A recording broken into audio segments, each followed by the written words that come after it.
नमस्कार। आज हम मानव के 7 शरीर और 7 कुंडलिनी के बारे में वैज्ञानिक और आध्यात्मिक अध्ययन करेंगे। क्या आपने कभी सोचा है कि हमारे शरीर में 7 ही कुंडलिनी क्यों हैं? कुंडलिनी को समझने से पहले हमारे ब्रह्मांड को समझते हैं। यह ब्रह्मांड अखंड है।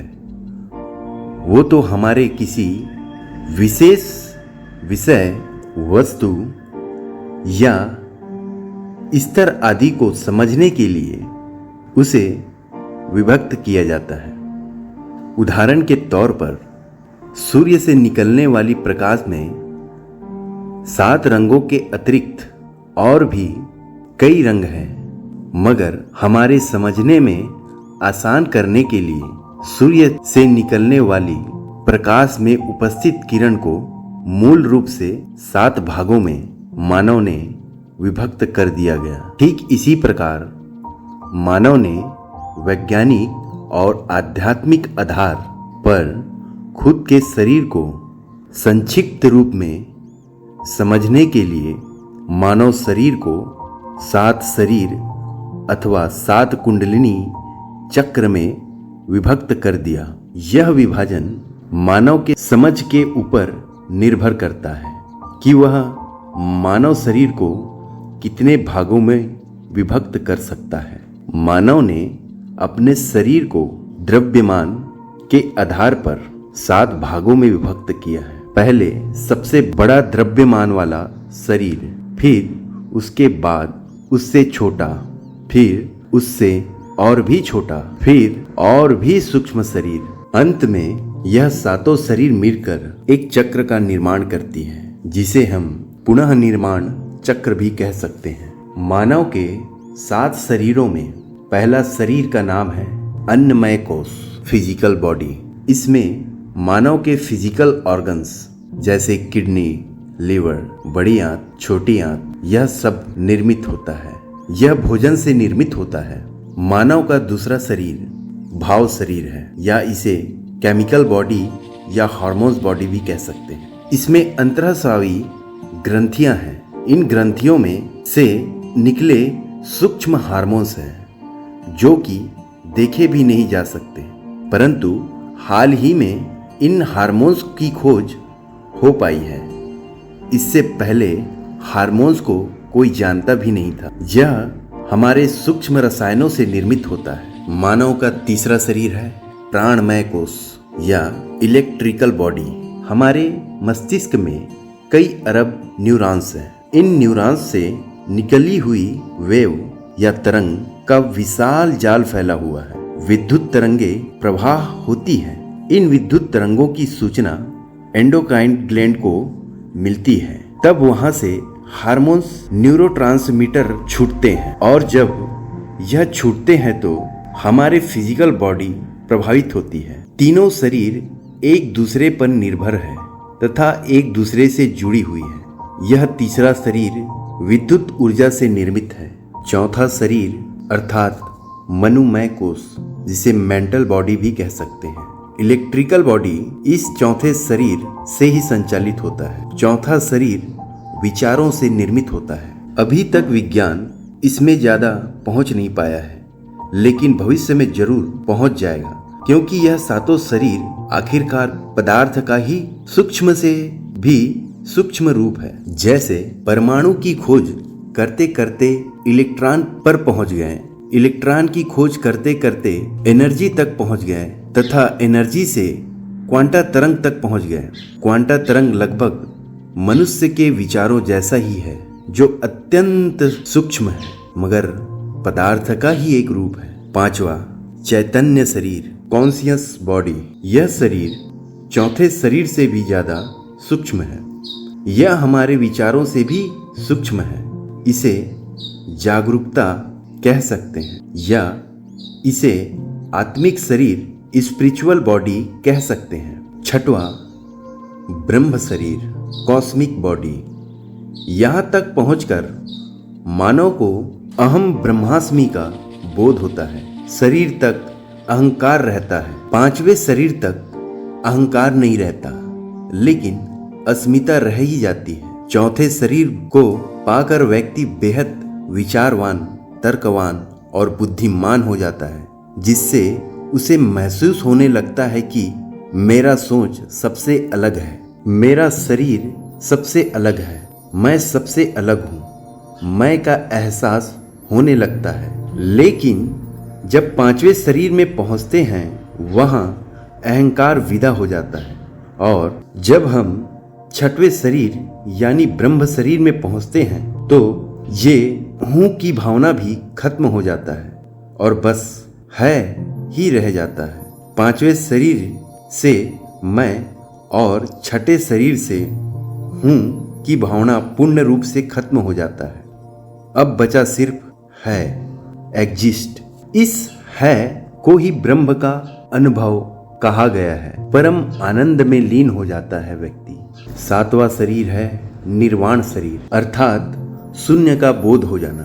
भगवान गौतम बुद्ध ने जिसे दीपक का बुझ जाना भी कहा है, इसी को एम्प्टीनेस कहते हैं। साधारणतः मानव शरीर को देखने में एक ही प्रकार का पता चलता है, परंतु वास्तव में आध्यात्मिकता की गहराइयों से देखी जाए तथा ज्ञान की परम अवस्था से देखी जाए तो मानव शरीर को 7 प्रकारों में विभक्त किया गया है। पहला भौतिक शरीर, फिजिकल बॉडी। दूसरा भाव शरीर, एथेरिक बॉडी। तीसरा सूक्ष्म शरीर, एस्ट्रल बॉडी। चौथा मनस शरीर, मेंटल बॉडी। पांचवा आत्मिक शरीर, स्पिरिचुअल बॉडी। छठवां ब्रह्म शरीर, कॉस्मिक बॉडी। सातवां निर्वाण शरीर, निर्वाण बॉडी। इन 7 शरीरों को समझ लें, फिर कुंडलियां जागरण के बारे में जानेंगे। अगर किसी मनुष्य की कुंडली जागृत करनी है तो यह 7 शरीर के बारे में उन्हें अवश्य जानना चाहिए। भौतिक शरीर से लेकर निर्वाण शरीर के मध्य शरीर एक सीढ़ीनुमा आकृति निर्मित करती है। भौतिक शरीर के बारे में जानकर ही हम भाव शरीर में पहुंचेंगे। भाव शरीर को जानकर हम सूक्ष्म शरीर में पहुंचेंगे। सूक्ष्म शरीर को जानकर मानस शरीर, फिर आत्मिक शरीर, फिर ब्रह्म शरीर और अंत में निर्वाण शरीर को प्राप्त होंगे। तो आइए दोस्तों, इन 7 शरीरों के बारे में आज विस्तार से बात करते हैं। पहला भौतिक शरीर। जीवन के पहले 7 वर्षों में भौतिक शरीर निर्मित होता है, बाकी 6 शरीर बीज रूप में होता है। इन 6 शरीरों के बढ़ने की संभावना होती है। ये 6 शरीर पहले से ही अपने पूर्ण अवस्था में नहीं होती, यह केवल बीज रूप में होता है जो समय के साथ साथ विकसित होता है। भौतिक शरीर पहले 7 वर्षों में निर्माण होता है। इस शरीर में ना तो कोई भावना होती है और ना ही कोई कामना। कुछ लोग समय के साथ भी इस भौतिक शरीर से आगे की शरीरों तक नहीं पहुंच पाते, वे केवल भौतिक शरीर तक ही सीमित रह जाते हैं। जिन मनुष्यों का सिर्फ भौतिक शरीर ही विकसित होता है, ऐसे मनुष्यों की तुलना पशुओं से की जाती है। पशुओं में भी सिर्फ भौतिक शरीर ही विकसित होता है। भौतिक शरीर विकसित होने पर मनुष्य खाने पीने में ही चला जाता है। जिस प्रकार 7 वर्ष तक के बच्चों में सिर्फ खाने और पीने का स्वार्थ देखा गया है, इसमें स्वयं का विवेक नहीं होता। दूसरा भाव शरीर। मानव के दूसरे 7 वर्ष यानी 14 वर्ष में भाव शरीर का विकास होता है। दूसरा 7 वर्ष मानव के भाव शरीर को विकसित करता है। मनुष्य में इसलिए 14 वर्ष के बाद सेक्सुअल मेंटलिटी तथा मन में भावनाएं पैदा होती हैं। कुछ लोग 14 वर्षों के ही बन के ही रह जाते हैं। शरीर उसका समय के साथ बढ़ता ही जाता है, मगर उसके पास 2 ही शरीर रह जाते हैं। उसकी सोच की सीमा बस भावनाएं जैसे प्यार, मोहब्बत, नफरत यहीं तक ही सीमित रहता है। तीसरा शरीर सूक्ष्म शरीर। तीसरे 7 वर्ष यानी 21 वर्ष में सूक्ष्म शरीर विकसित होता है। 21 वर्ष की उम्र तक इस शरीर में मनुष्य के बुद्धि, तर्क और विचारों का विकास होता है। प्रकृति पहले शरीर यानी भौतिक शरीर तथा दूसरा शरीर भाव शरीर को विकास करने में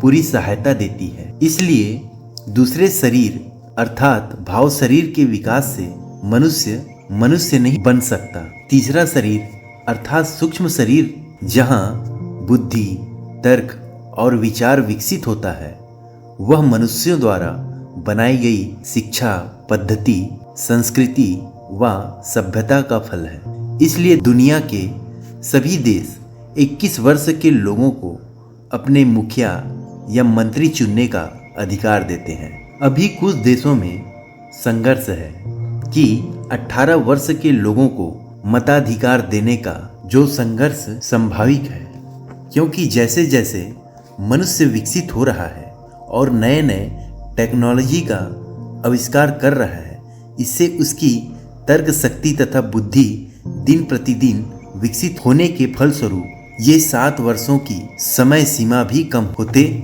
जा रही है।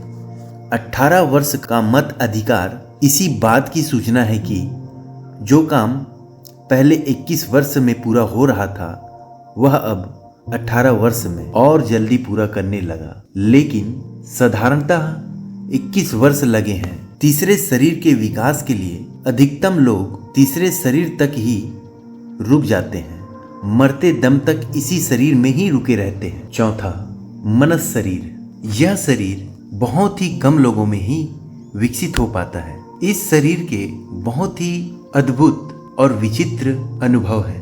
जैसे जिस व्यक्ति की बुद्धि विकसित नहीं हुई हो, वो गणित में कोई आनंद नहीं ले सकता, वैसे गणित का अपना आनंद है।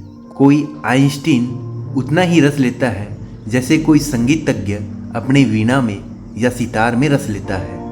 कोई चित्रकार रंग में रस लेता है। आइंस्टीन के लिए गणित कोई काम नहीं है, खेल है। उसमें उसे रस मिलता है, आनंद मिलता है, और इसके लिए बुद्धि का उतना विकास चाहिए कि गणित को वो खेल समझे।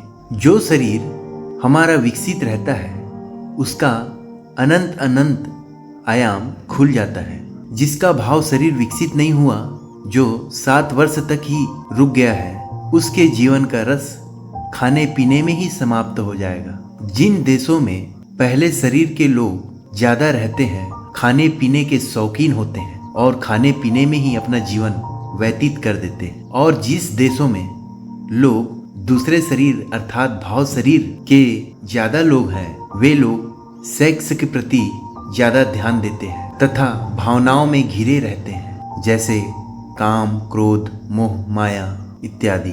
दूसरे शरीर जागृत होने से मनुष्य में काम वासना का भी विकास होता है।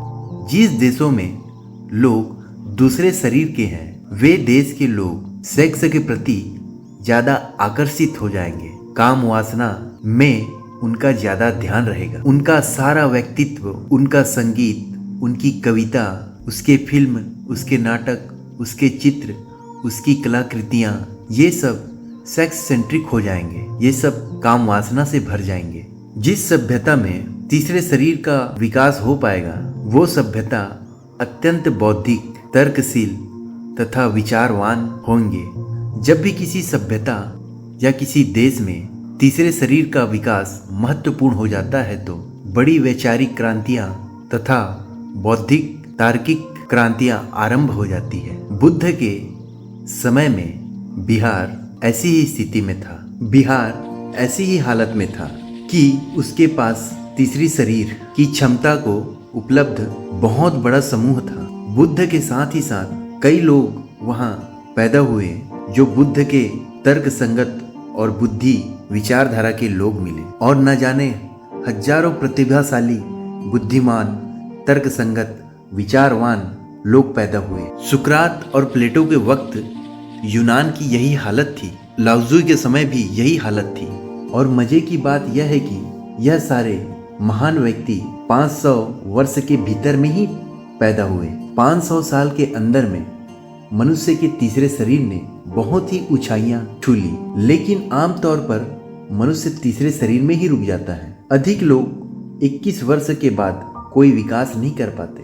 भले में उसका शारीरिक शरीर बढ़ता ही रहता है, मगर आध्यात्मिक और मानसिक शरीर वहीं रुक जाता है। लेकिन ध्यान रहे, चौथा जो शरीर है उसके अपने अनूठे अनुभव हैं। जैसे पहले शरीर का है, दूसरे शरीर का है, तीसरे शरीर का है। चौथे शरीर के माध्यम से मानव टेलीपैथी, भविष्यवाणी, सम्मोहन, ये सब चौथे शरीर की संभावनाएं हैं। आदमी बिना किसी समय और स्थान के एक दूसरे से बातें कर सकता है, बिना बोले दूसरे के विचार पढ़ सकता है या एक का विचार दूसरे तक पहुंचा सकता है, बिना कहे बिना बोले अपनी बात दूसरे को बता सकता है, शरीर के बाहर घूम सकता है, शरीर के बाहर जाकर ब्रह्मांड देख सकता है, अपने इस शरीर से वह अलग जान सकता है। इस चौथे शरीर की, मनस शरीर की बड़ी संभावनाएं हैं जो हम बिल्कुल भी विकसित नहीं कर पाते, क्योंकि इस दिशा में खतरे बहुत हैं, पहला, और दूसरा, इस दिशा में झूठ और फरेब और भ्रम की बहुत संभावनाएं हैं, क्योंकि चीजें जितनी सूक्ष्म होती जाती हैं उतनी ही उसमें झूठ और भ्रम की संभावनाएं भी बढ़ जाती हैं। उदाहरण के तौर पर, एक आदमी अपने शरीर के बाहर गया कि नहीं, वो सपना भी देख सकता है अपने शरीर के बाहर जाने का, जा भी सकता है, और उसके अतिरिक्त और कोई गवाह नहीं होगा कि उसका शरीर बाहर गया है। इसलिए भ्रम में पड़ जाने की अधिकतम गुंजाइश है, क्योंकि दुनिया जो शुरू होती है वह एक सब्जेक्टिव है और इससे पहले की दुनिया ऑब्जेक्टिव है। अगर मेरे हाथ में कोई वस्तु है तो उसे आप भी देख सकते हैं, मैं भी देख सकता हूँ और बहुत से लोग देख सकते हैं। ये कॉमन रियलिटी है जिसमें सब सहभागी हो सकते हैं कि मेरे हाथ में कोई वस्तु है कि नहीं। लेकिन मेरे विचारों की दुनिया में आप सहभागी नहीं हो सकते, मैं आपके विचारों की दुनिया में सहभागी नहीं हो सकता। ये निजी दुनिया शुरू हो गई। जहाँ से निजी दुनिया शुरू होती है वहीं से खतरा शुरू होता है, क्योंकि निजी दुनिया आरंभ होने से किसी चीज की सच्चाई भी खत्म हो जाती है। मनस शरीर अत्यंत सूक्ष्म शरीर है। इससे पहले के जो शरीर है उसे पकड़ा जा सकता है, उसमें सच्चाई या झूठ का पता मगर मनस शरीर सूक्ष्म होने के कारण इसका पता नहीं चल पाता। अगर किसी मनुष्य की चौथी शरीर जागृत हो गई है तो वह भ्रम में भी पड़ सकता है। वह जानबूझकर झूठ नहीं बोल सकता, हो सकता है वह भ्रम में ही हो। वह अनजाने में कर सकता है, खुद को भी झूठ बोल सकता है और दूसरों को भी। उसे कुछ पता ही ना हो, क्योंकि चीजें इतनी सूक्ष्म होती है कि उसके पास ही कोई सबूत नहीं है कि क्या वह सत्य है कि फरेब, कि यह हकीकत में हुआ है या सिर्फ कोरी कल्पना। चौथे शरीर के माध्यम से हमने हमेशा मनुष्यता को बचाने के लिए काम किए, लेकिन अक्सर ऐसा हुआ कि इस शरीर का जो लोग उपयोग करने वाले थे वे बहुत ही बदनाम हो गए। उदाहरण के लिए, यूरोप में हजारों स्त्रियों को जला डाला, यही सोचकर कि ये डायन है, क्योंकि उन औरतों में चौथी शरीर जागृत हो चुकी थी। हिंदुस्तान में सैकड़ों तांत्रिक मार दिए गए इस चौथे शरीर की वजह से, क्योंकि वे कुछ सीक्रेट जानते थे जो हमें खतरनाक मालूम पड़े। आपके मन में क्या चल रहा है वे जान सकते थे, आपके घर में क्या रखा है उसे बाहर से ही पता चल जाता था। इस प्रकार सारी दुनिया इस चौथे शरीर को ब्लैक आर्ट या ब्लैक मैजिक समझने लगे, जो एक काले जादू की दुनिया है जिसमें क्या पता कब क्या हो जाए। इस प्रकार मनुष्य अपनी सभ्यता में चौथे शरीर की भ्रामकता से डर गए और तीसरे शरीर तक ही सीमित रह गए। एक आदमी ने बंदरों पर वर्षों मेहनत किया ये बात जांचने के लिए कि वे सपने देखते हैं कि नहीं।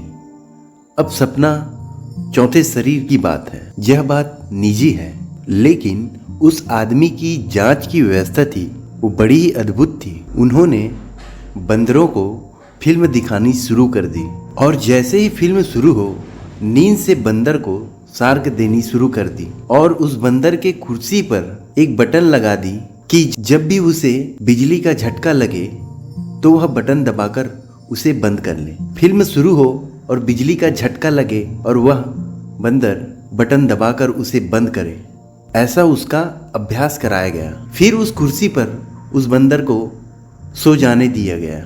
जब उस बंदर का सपना चला तो उसे घबराहट हुई कि कहीं उसे फिर से बिजली का झटका ना लगे। नींद में उसको घबराहट हुई, क्योंकि पर्दे पर फिल्म और सपना एक ही चीज था, इसलिए उसने तत्काल बटन दबा दिया। इस बटन के बार बार दबाने से बंदर को यह अभ्यास कराया गया कि वह जब भी सपना देखे तो वह बटन दबा दे। अब सपने जैसी दुनिया में वो भी बंदर के सपने के बाहर से जांच करने का उपाय ढूंढा गया। लोगों ने चौथे शरीर के बाहर से भी जांचने के उपाय खोज लिए। अब यह तय किया जा सकता है कि वह सच है कि गलत। जिस चौथे शरीर का तुमने अनुभव किया वह वास्तविक है कि झूठ। उदाहरण के लिए तुमने एक सपना देखा, ये सपना सत्य है क्योंकि ये दिखा, लेकिन सपने से जागने के बाद तुम ऐसे सपनों को भी याद कर सकते हो जिसे तुमने देखा ही नहीं, लेकिन तुम कह रहे हो कि मैंने ये सपना देखा। एक आदमी सुबह उठकर कहता है कि मैं सपना देखता ही नहीं। हजारों लाखों लोग ऐसे हैं जो कहते हैं कि मैं सपना देखता ही नहीं, हालांकि वे झूठ बोलते हैं कि वे सपने नहीं देखते। हालांकि उनको इस बारे में पता नहीं कि वे झूठ बोल रहे हैं, ये उनकी कोरी कल्पना है। इसका उल्टा भी हो रहा है, जो सपना तुमने कभी नहीं देखा उसकी भी तुम सुबह कल्पना कर सकते हो कि तुमने वह सपना देखा। सपने कहने से सपना झूठ नहीं हो जाता, सपने के अपने यथार्थ है। सच्चे का मतलब जो हुआ है। दुनिया में मुश्किल से कुछ ही आदमी हैं जो सपने का ठीक तरीके से रिपोर्ट कर सके। इसलिए पुराने समय में जो आदमी अपने सपनों का ठीक ठीक रिपोर्ट कर सकता था उसकी बड़ी कीमत हो जाती थी। इसकी बड़ी कठिनाई है सपने की सच्ची रिपोर्ट देने की। जब तुम सपना देखते हो तो उसका सीक्वेंस अलग होता है, और जब याद करते हो तो ठीक इसका उल्टा ही होता है। ठीक फिल्म की तरह, जब हम फिल्म देखते हैं तो शुरू से देखते हैं पीछे की तरह। सपना जब आप देखते हैं नींद में तो जो घटना पहले घटी वो स्मृति में सबसे बाद में घटेगी। जब तुम सुबह उठते हो तो सपने का सबसे आखिरी सपना तुम्हें याद रहता है, और जो पहले का सपना था वो तुम भूल जाते हो। ये ठीक उसी तरह है जिस तरह कोई किताब को उल्टी तरफ से पढ़े और सब शब्द उल्टे हो जाए। सपने को याद रखना और ठीक से रिपोर्ट कर देना बड़ी कला की बात है। लोग आमतौर पर गलत रिपोर्ट करते हैं। जो चीज सपने में हुआ नहीं उस चीज की वे कल्पना कर डालते हैं। बहुत कुछ छूट जाता है और बहुत कुछ जुड़ जाता है। इसमें भ्रांतियां ज्यादा है। ये जो चौथा शरीर है सपना, इसकी ही घटना है। इस चौथे शरीर की बड़ी ही संभावना है। जितने भी योग में सिद्धियां हैं वे सारे चौथे शरीर की ही रूप है, और निरंतर योग ने सचेत किया है कि इसमें मत जाना। सबसे बड़ी डर तो यही है कि इसमें मिथ्या और भ्रांति में जाने की संभावनाएं हैं, और अगर वास्तविक में चौथे शरीर में चले जाओ तो उसका वास्तविक मूल्य कुछ नहीं है। फिजियोलॉजिस्ट जब तुम्हारे शरीर को खोजने जाएगा तो ना ही इसमें चौथा शरीर दिखेगा और ना कोई पांचवा शरीर दिखेगा। दुनिया के सारे सर्जन और डॉक्टर कहेंगे कि काहे की फालतू की बात कर रहे हो, कुंडली नाम की कोई चीज ही नहीं है, चौथे शरीर की कोई बात ही नहीं है। चौथा शरीर सूक्ष्म लेकिन पकड़ा नहीं जा सकता। पकड़ में तो सिर्फ यही शरीर आता है, लेकिन इस शरीर और उस शरीर के तालमेल नहीं हो सकता। कल्पना और सपना दोनों चौथे शरीर का ही रूप है। जानवर कभी कल्पना नहीं कर सकता, सिर्फ इंसान ही एकमात्र ऐसा प्राणी है जो कल्पना कर सकता है। कल्पना चौथे स्तर की शरीर है। जानवर का अतीत थोड़ा बहुत होता है, भविष्य बिल्कुल नहीं होता। इसलिए जानवर निश्चिंत है, क्योंकि चिंता सिर्फ भविष्य के बोझ से होती है। जानवर रोज अपने आसपास मरते देखते हैं, लेकिन ये कल्पना नहीं कर पाते कि वे एक दिन मरेंगे। इसलिए मृत्यु का कोई भी भय जानवर को नहीं है। मनुष्यों में भी ऐसे मनुष्य हैं जिनको ये ख्याल नहीं आता कि मैं मरूंगा। उसे ख्याल आता है कि कोई और मरता है, कोई और मरता है, कोई और मरता है, मैं नहीं मरूंगा, मैं मरूंगा, इसका उसे ख्याल नहीं आता। इसका कारण सिर्फ यह है कि चौथे शरीर में जितनी कल्पना विकसित होनी चाहिए कि वे दूर तक देख पाए, यह विकसित नहीं होता। अब इसका यह मतलब हुआ कि कल्पना भी सही होती है और झूठ भी होती है। सही का मतलब सिर्फ यह है कि हमारी संभावना दूर तक देखने की, जो अभी नहीं है उसे देखने की संभावना कल्पना की बात है। लेकिन जो होगा ही नहीं, जो है ही नहीं, उसको भी मान लेना कि हो गया, वो मिथ्या कल्पना हो गई। इस प्रकार कल्पना का ठीक उपयोग हो तो विज्ञान पैदा हो जाता है, क्योंकि विज्ञान सिर्फ एक कल्पना है और वो भी सच्ची। हजारों साल से आदमी सोचता है कि आकाश में उड़ेंगे। जिस आदमी ने सोचा है कि आकाश में उड़ेंगे, बड़ा कल्पनाशील रहा होगा। लेकिन अगर किसी आदमी ने यह ना सोचा हो तो राइट ब्रदर्स कभी हवाई जहाज नहीं बना पाता। हजारों लोगों ने कल्पना की है और सोचा है कि हवाई जहाज में उड़ेंगे, इसकी संभावना को जाहिर किया है। फिर धीरे धीरे संभावना प्रकट होती चली गई, खोज हो गई और कल्पना सच्ची हो गई। कुछ लोग हजारों वर्षों पहले सोच रहे थे कि चांद पर जाएंगे। वो एक कल्पना थी, उस कल्पना को एक जगह मिल गई, लेकिन वो कल्पना ऑथेंटिक थी, यानी वो कल्पना मिथ्या के मार्ग पर नहीं थी। वो कल्पना भी उस शब्द के मार्ग पर थी जो आविष्कृत हो सकता है। तो एक वैज्ञानिक भी कल्पना कर रहा है और एक पागल भी कल्पना कर रहा है। अगर कहें कि पागलपन भी एक कल्पना है और विज्ञान भी एक कल्पना है, तो ये मत समझ लेना कि दोनों एक ही चीज है। पागल भी कल्पना कर रहा है, लेकिन उसकी कल्पना वस्तु जगत से ना कोई तालमेल है और ना कभी रहेगा।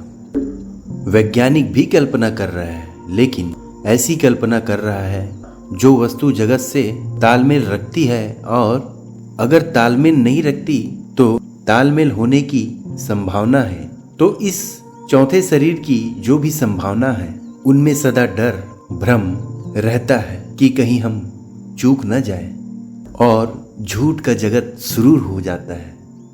इसलिए इस चौथे शरीर में जाने से पहले सदा कि अच्छा है कि हम कोई अपेक्षा लेके ना जाए, एक्सपेक्टेशन ना हो, क्योंकि चौथे शरीर मनस शरीर है। जैसे कि मुझे अगर जमीन इस मकान से नीचे उतरना है तो मुझे सीढ़ियां खोजनी पड़ेंगी, लिफ्ट खोजनी पड़ेंगी। लेकिन अगर मुझे विचार में उतरना है तो मुझे सीढ़ी की कोई जरूरत नहीं होगी, यहीं आराम से बैठ के मैं उतर जाऊंगा। तो विचार और कल्पना में खतरा ये है कि चूंकि कुछ नहीं करना पड़ रहा, सिर्फ विचार करना पड़ रहा है, कोई भी उतर सकता है। और अगर कोई अपेक्षा लेके गया तो जो अपेक्षा लेके जाता है वो उन्हीं में उतर जाएगा, क्योंकि मन कहेगा तो ठीक, कुंडली जगानी है, ले जाग गई, और तुम कल्पना करने लगो कि कुंडली जाग गई, और तुम्हारा मन कहेगा कि कुंडली जाग गई और बात खत्म हो गई। लेकिन इसको जांचने की कोई कसौटी है, और वो कसौटी ये है कि प्रत्येक चक्र के साथ तुम्हारे व्यक्तित्व में आमूल परिवर्तन होगा। उस परिवर्तन की तुम कल्पना नहीं कर सकते, क्योंकि वो परिवर्तन वस्तु जगत का हिस्सा है। जैसे कुंडलिनी जगे तो शराब नहीं पी जा सकती, क्योंकि वह जो मनस शरीर है वो सबसे पहले शराब से प्रभावित होता है। वो बहुत डेलिकेट है। आपको बड़ी हैरानी की बात जानकर ये होगी कि स्त्री शराब पी ले और पुरुष शराब पी ले तो पुरुष शराब पी के इतना खतरनाक नहीं हो सकता जितना कि कोई स्त्री। स्त्री का मनस शरीर और भी डेलिकेट है। अगर एक स्त्री और एक पुरुष को शराब पिलाई जाए तो पुरुष शराब पी के इतना खतरनाक नहीं हो सकता जितना कि एक स्त्री। यह बात 100% सत्य है। स्त्री तो इतनी खतरनाक सिद्ध होगी जिसका कोई हिसाब लगाना मुश्किल है। इसलिए स्त्रियों ने आमतौर पर नशे से बचने की कोशिश की है, पुरुष की बजाय ज्यादा। इस मामले में समानता का दावा अब तक नहीं किया था, अब वह कर रही है। जिस दिन भी स्त्री इस मामले में समानता का दावा करेगी वह दिन बहुत ही खतरनाक होगा। उस दिन पुरुष के जो नशे करने से जो नुकसान नहीं हुआ, उससे बड़ी नुकसान स्त्री करेंगी। ये जो चौथा शरीर है, इसमें सच में ही कुंडलिनी जगी है। ये तुम्हारे कहने से या अनुभव करने से सिद्ध नहीं होगा, क्योंकि यह तुम्हारे झूठ कहने पर भी अनुभव होगा और सच कहने पर भी। ये तो तुम्हारा वस्तु जगत का व्यक्तित्व है, उससे तय हो जाएगा कि वह घटना घटी है कि नहीं, तो उसमें तत्काल फर्क पड़नी शुरू हो जाएगी। इसलिए मैं निरंतर कहता हूँ कि आचरण एक कसौटी है, साधन नहीं। भीतर कुछ घटा है, उसमें कसौटी है, और प्रत्येक प्रयोग के साथ कुछ बातें अनिवार्य रूप से घटना शुरू हो गई। चौथे शरीर के जगने के बाद किसी भी तरह का मादक द्रव्य नहीं लिया जा सकता। अगर लिया जाता है और उसमें रस है तो समझ जाना कि तुम मिथ्या कुंडली के ख्याल में पड़ गए हो। जैसे कुंडलिनी जागने के बाद हिंसा करने की प्रवृत्ति सब तरह से विदा हो जाएगी, क्योंकि हिंसा करने की जो वृत्ति है, उसका जो भाव है, दूसरों को नुकसान पहुंचाने की जो भावना है, वो तभी तक हो सकती है जब तक तुम्हारी कुंडलिनी नहीं जगी है। जिस दिन से जगती है उस दिन से दूसरा दिखाई नहीं देता। समस्त ब्रह्मांड एकजुट हो जाता है और तब तुम्हें हिंसा बोध ही नहीं पड़ेगी और तब तुम हिंसा कर ही नहीं पाओगे। अगर तुम्हें अब भी संयम रखना पड़ता हो तो समझ लेना अभी तुम्हारी कुंडली नहीं जगी है। अगर आँख खो जाने पर भी तुम लकड़ी से टटोलते चलते हो तो समझ जाना चाहिए कि कुंडलिनी अभी नहीं जगी है। अगर चौथा शरीर आपके में विकसित हो जाए तो आपके चरित्र में अमूल परिवर्तन होगा। आपका चरित्र खुद ब खुद पवित्र हो जाएगा और वे सारे नियम जो महापुरुषों द्वारा कहे गए हैं वे सरल हो जाएंगे।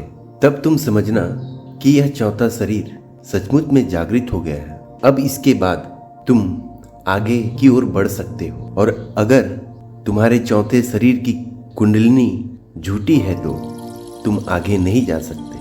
चौथा शरीर बहुत कम लोगों में विकसित होता है, इसलिए दुनिया में चमत्कार हो रहे हैं। अगर चौथा शरीर सबका विकसित हो जाए तो दुनिया में कोई चमत्कार ही नहीं होगा।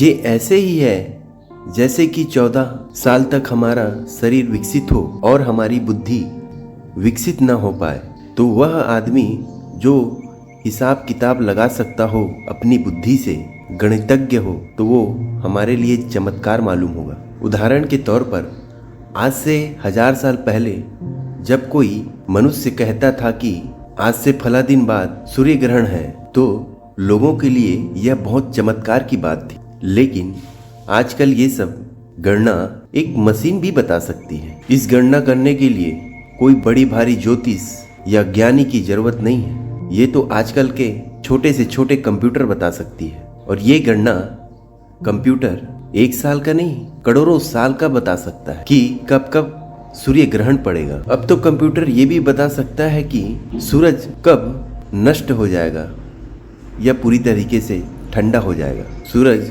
रोज अपनी गर्मी फैला रही है, जिससे उसकी खुद की गर्मी कम पड़ रही है। यह गणना कंप्यूटर बता सकता है। लेकिन यह सब चीज हमारे लिए चमत्कार मालूम नहीं पड़ेगी, क्योंकि आज हम सभी तीसरे शरीर को विकसित कर लिए हैं। आज से 1000 साल पहले ये चमत्कार की बात थी, क्योंकि उस जमाने के लोगों में तीसरी शरीर बहुत कम विकसित हुआ करता था। यह ठीक उसी प्रकार है जैसे कि मैं कोई झाड़ के ऊपर में बैठा हूँ और आप झाड़ के नीचे में, और मैं यह भविष्यवाणी करता हूँ कि 1 घंटे बाद यहाँ से एक बैलगाड़ी गुजरेगी। आप नीचे में हो, इस वजह से आप बोलोगे कि नहीं, ऐसा कैसा हो सकता है। आप बोलोगे कि लेकिन मैं पेड़ के ऊपर चढ़ के यह देख सकता हूँ कि बैलगाड़ी कितनी दूरी में है, जो कि तुम्हें दिखाई नहीं दे रहा। 1 घंटे के अंतराल में हमारे सामने से बैलगाड़ी गुजरती है, तो आप आश्चर्यचकित हो जाते हो कि आपने यह भविष्यवाणी कैसे की। आपके लिए यह चमत्कार मालूम होगा। जितने गहरे शरीर पर व्यक्ति खड़ा हो जाएगा, उतना ही पीछे के शरीर के लोगों के लिए चमत्कार हो जाएगा और उनके लिए सब चीजें चमत्कार प्रतीत होगी, और हमारे पास कोई उपाय ना होगा कि कैसे हो रहा है।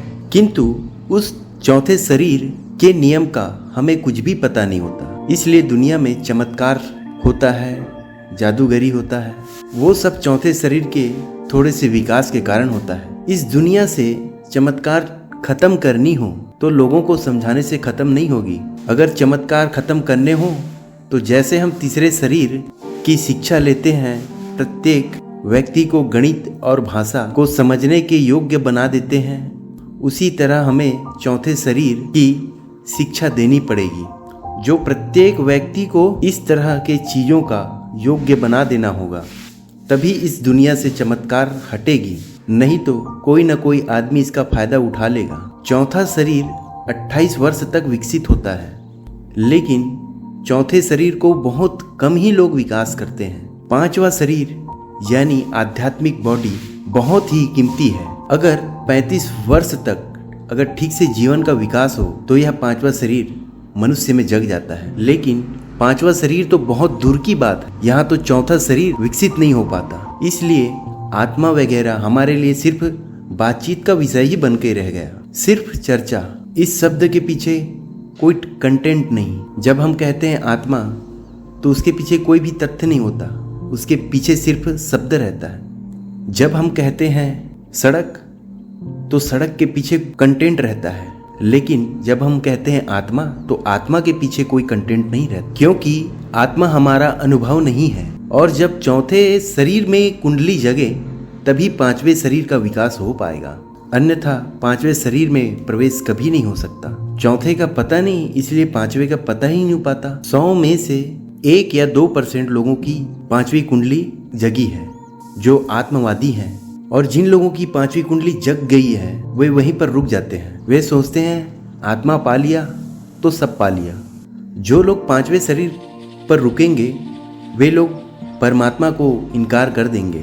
वे कहेंगे कि कोई परमात्मा वगैरह नहीं है। जैसे कोई पहले शरीर पर रुकेगा वो कह देगा कि परमात्मा वगैरह नहीं है, ठीक वैसे ही पांचवें शरीर में जो रुकेगा वो कह देगा कि कोई परमात्मा वगैरह नहीं है। जैसे प्रथम शरीर वाला व्यक्ति कह देता है कि परमेश्वर नहीं है, उसी प्रकार पांचवें शरीर वाला अर्थात आत्मा जागृत वाला व्यक्ति आसानी से कह देता है कि इस दुनिया में परमेश्वर नाम की कोई चीज ही नहीं है। छठवां शरीर ब्रह्म शरीर है। जब कोई आत्मा को विकसित कर ले और उसे खोने को राजी हो तब वह छठवें शरीर में प्रवेश कर लेता है। यह 42 वर्ष की उम्र तक विकसित हो जाना चाहिए। दुनिया में व्यक्ति वैज्ञानिक ढंग से विकसित करे तो 42 वर्ष तक छठा शरीर विकसित हो जाना चाहिए। 7वां शरीर 49 वर्ष तक विकसित हो जाना चाहिए। यह शरीर निर्वाण का है। यह कोई शरीर नहीं, यह अशरीर है, यह परम है। यहाँ शून्य ही शेष रह जाएगा। यहाँ ब्रह्म भी शेष नहीं, यहाँ कुछ भी शेष नहीं, यहाँ सब समाप्त हो गया है। निर्वाण शब्द का मतलब होता है दिए का बुझ जाना, इसलिए गौतम बुद्ध कहते हैं निर्वाण हो जाना। अगर आपको यह वीडियो अच्छी लगी हो तो आप अपने इस प्रज्ञान चैनल को सब्सक्राइब जरूर कीजिएगा, ताकि मैं और भी नए नए और अच्छे अच्छे तर्क संगत और आध्यात्मिक वीडियो बनाकर आपके लिए प्रस्तुत कर सकूं। धन्यवाद।